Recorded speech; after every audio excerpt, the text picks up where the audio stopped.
يا أبناء شعبنا الحر الكريم، يا حملة اللواء وفرسان الجهاد، يا أمتنا العربية والإسلامية التواقة لقتال الصهاينة المحتلين،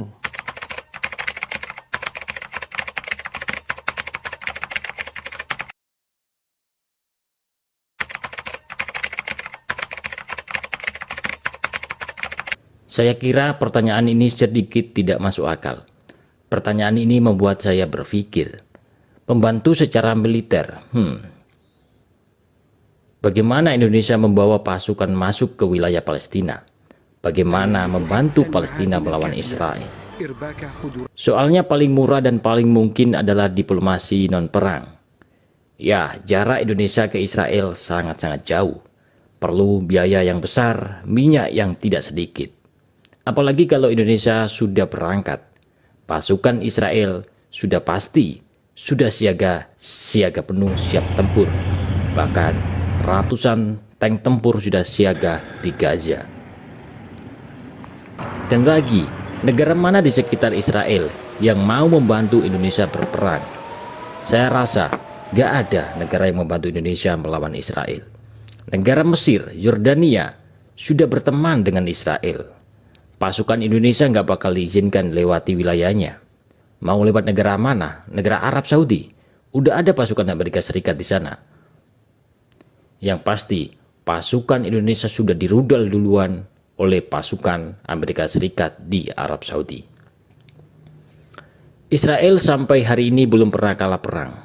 Bahkan koalisi besar negara Arab dengan dukungan persenjataan dari Uni Soviet atau Rusia belum tentu bisa mengalahkan Israel.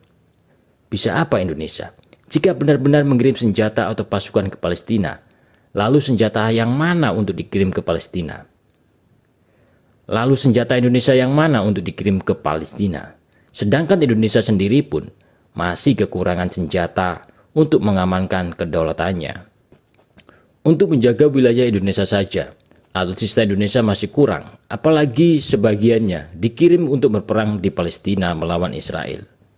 Wilayah Indonesia akan rentan kebobolan negara asing. Begini, negara Arab saja yang ada di Timur Tengah sudah enggan melawan Israel.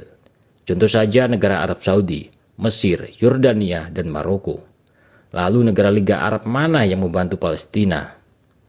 Negara di Timur Tengah hanya negara Iran dan Irak yang membantu Palestina. Negara Arab yang lainnya hanya diam saja. Boro-boro Indonesia mau menyerang atau membantu mengirim senjata ke Palestina. Negara Liga Arab saja lebih memilih diam daripada menjadi abu. Indonesia akan sangat rugi besar jika misalnya mengirim pasukan atau senjata ke Palestina.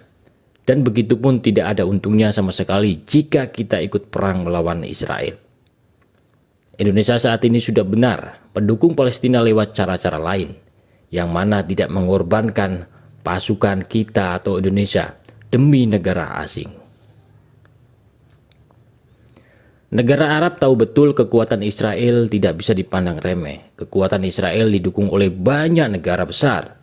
Bahkan sampai semua negara Uni Eropa mendukung penuh Israel.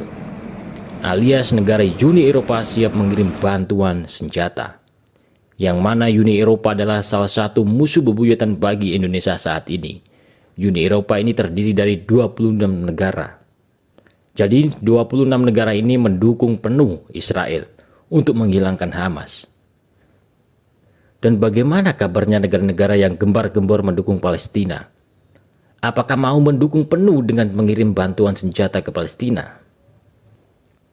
Belum lagi kualitas persenjataan Israel yang lebih baik. Punya misil nuklir, tentara yang terlatih, dan berpengalaman dan dukungan Amerika yang tidak pernah putus. Lagi pula menggerakkan pasukan dari Indonesia ke Timur Tengah butuh biaya dan kemampuan logistik yang tidak sembarangan. Apakah kita mampu? Jadi sudah benar posisi Indonesia mendukung Palestina namun tidak harus mengirim senjata atau pasukan tempur ke Palestina.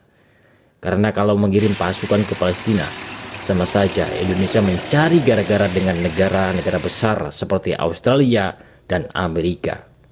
Kita tahu bahwa pangkalan Amerika sudah mengelilingi Indonesia.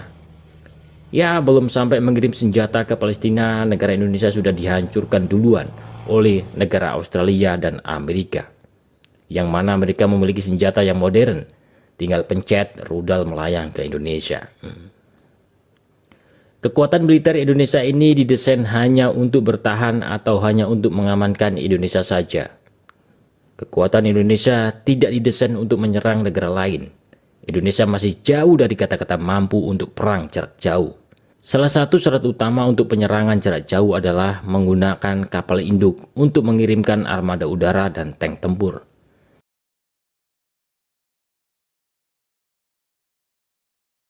Dan senjata Indonesia sendiri pun punya kapal induk mau lewat apa, Indonesia mengirim banyak senjata saja memiliki 40-an.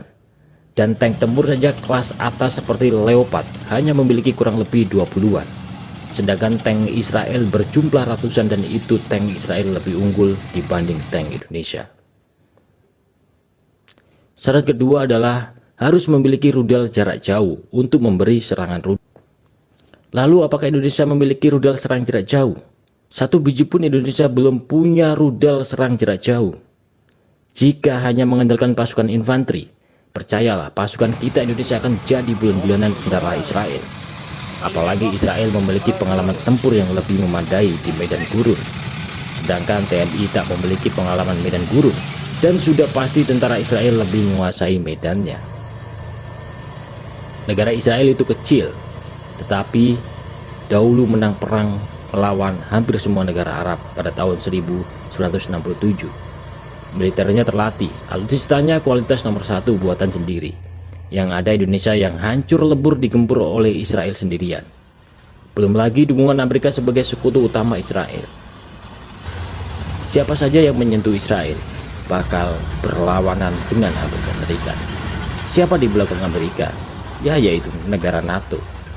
Malaysia, Australia, Inggris, Singapura juga bakal turun tangan. Pertama, militer Indonesia didesain bukan untuk melakukan tindakan ofensif ke negara lain atau tidak didesain untuk menyerang negara lain, tetapi untuk mempertahankan dan melindungi seluruh tanah air Indonesia dan segenap bangsa Indonesia, atau singkatnya untuk defensif saja.